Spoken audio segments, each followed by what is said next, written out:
28 November 2023 lalu menjadi awal dimulainya masa kampanye pemilu.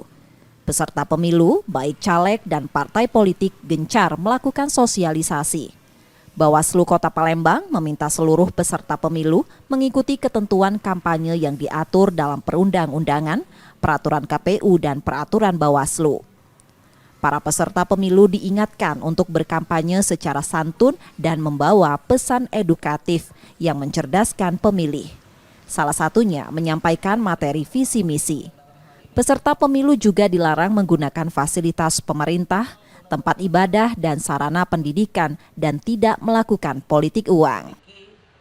Kami menghimbau kepada para calon legislatif peserta pemilu tahun 2024 ini untuk memang benar-benar berkampanye itu secara santun, berkampanye itu secara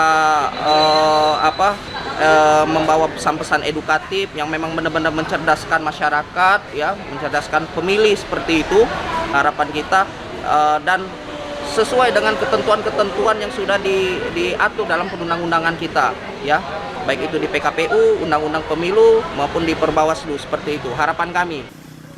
Masyarakat diminta berpartisipasi dalam proses pengawasan. Masyarakat bisa melaporkan dan pengaduan bila ditemukan dugaan pelanggaran selama masa kampanye. M. Rizky Nurmizan, Kompas TV, Palembang, Sumatera Selatan.